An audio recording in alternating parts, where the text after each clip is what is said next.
La production mondiale de matières plastiques a connu, en l'espace de 60 ans, une progression de plus de 500%, passant de 1,5 million de tonnes pour aujourd'hui atteindre 300 millions de tonnes. Selon une étude de 2014, menée sur 50 km de côte pour 192 pays pendant 3 ans et demi, et prenant en compte le déversement des fleuves dans la mer, il est estimé que sur une production mondiale, comme on l'a dit tout à l'heure, de 300 millions de tonnes, 32 millions sont mal gérés, c'est-à-dire qu'ils ne sont ni enfouis, ni recyclés, et encore moins brûlés. Mais le plus grave est que nous retrouverons environ 8 millions de tonnes déversées dans les océans.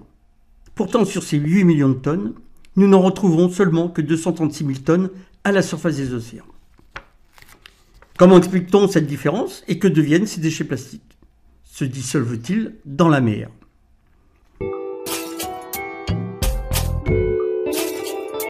Pour tenter de comprendre ce mécanisme de disparition des plastiques, il faut tout d'abord comprendre d'où proviennent ces déchets plastiques et comment ils se déplacent à la surface des océans. Toujours selon une étude, 3 origines distinctes ont été mises en évidence. Ils sont d'abord issus des activités maritimes via la pêche et les transports de marchandises. Aussi, provenant des activités estivales telles que certaines activités sportives et les baignades en mer sur les plages et le long de nos abords littoraux, les plastiques terminent dans les océans. Ils proviennent aussi de l'activité humaine à l'intérieur des continents. Et oui, jetés n'importe où dans nos villes et nos campagnes, ils sont alors entraînés par les eaux de pluie dans nos rivières, puis déversés dans les océans via les fleuves. Ils sont ensuite transportés par les vents et les courants marins pour atterrir dans les zones d'accumulation de déchets, des tourbillons appelés gyres. Toutefois, ce n'est pas la fin de leur voyage. Ils peuvent en sortir et arriver dans un autre gyre. Au nombre de 5, nous en trouvons 2 dans le Pacifique, 2 dans l'océan Atlantique et 1 dans l'océan Indien.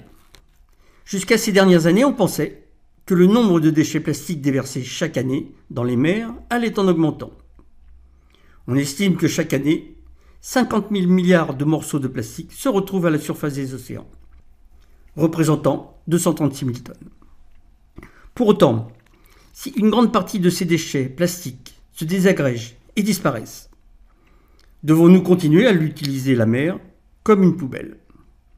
Or, si nous ne les voyons pas, on ne sait pas ce qu'ils deviennent, et non plus quelles seront les conséquences sur le milieu marin, tant sur le monde animal que végétal, et par voie de conséquence sur l'équilibre écologique de notre planète.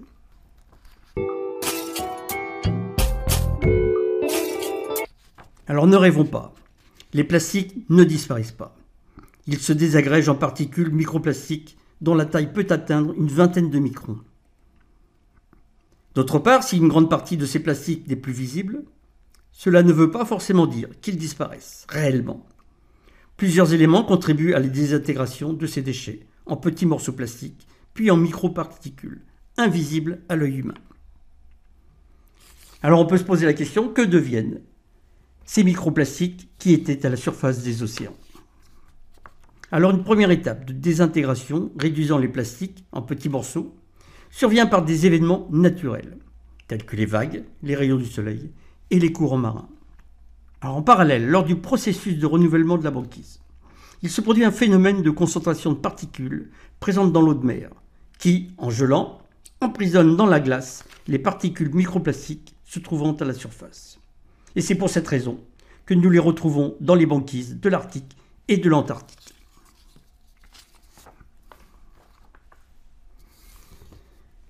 Avec le réchauffement climatique, les scientifiques estiment que la fonte de la banquise entraînera le déversement de 1000 milliards de particules microplastiques dans les océans. Une autre étape a été découverte ces 4 dernières années par les scientifiques, démontrant que certaines bactéries avaient les capacités génétiques de détruire les plastiques par un processus de destruction des molécules les composant. Toutefois, le temps de ce processus de destruction par ces bactéries est beaucoup trop lent au regard de la quantité de plastique que l'on déverse dans les océans.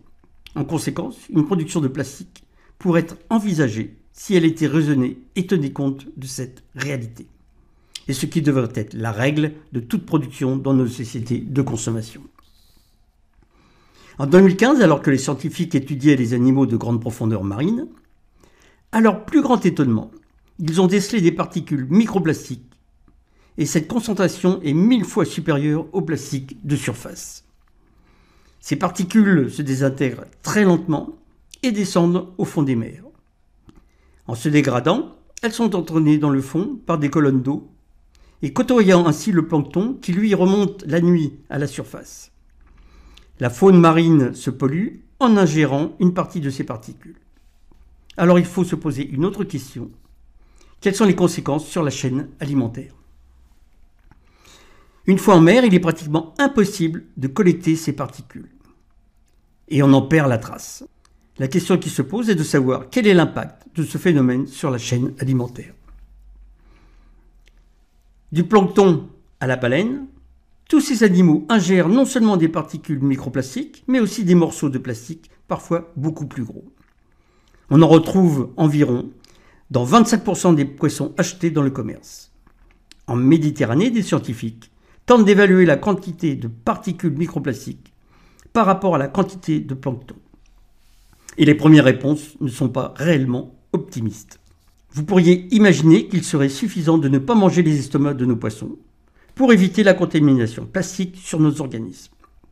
Or, ces particules microplastiques ne se contentent pas de rester dans l'estomac, ingérées par les poissons, elles traversent les parois intestinales pour se retrouver dans les systèmes circulatoires tels que le système lymphatique et sanguin, pénétrant ainsi les organes des animaux marins en profondeur.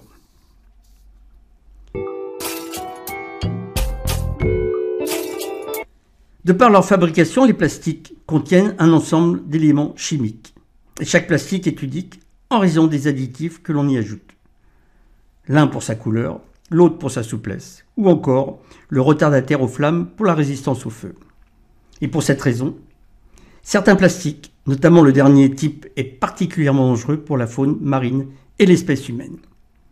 Quand ils sont dans l'eau, ils servent d'aimant à d'autres polluants chimiques, créant un cocktail de produits chimiques qui sera ingéré par les animaux marins, entraînant précocement des maladies dans la faune marine sur des très jeunes espèces animales.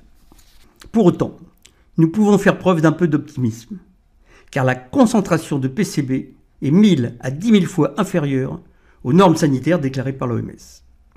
Et d'après cet organisme, ce serait un vecteur mineur. Ce qui peut être rassurant pour notre santé concernant l'apport de polluants dans notre corps.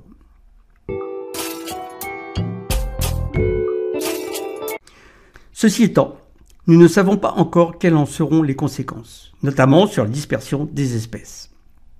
Si avant les vecteurs de dispersion des espèces étaient la conséquence des échanges commerciaux par bateau, aujourd'hui les plastiques, ce nouveau vecteur, colonisé par les algues et les crustacés, se déplacent selon les vents et les courants.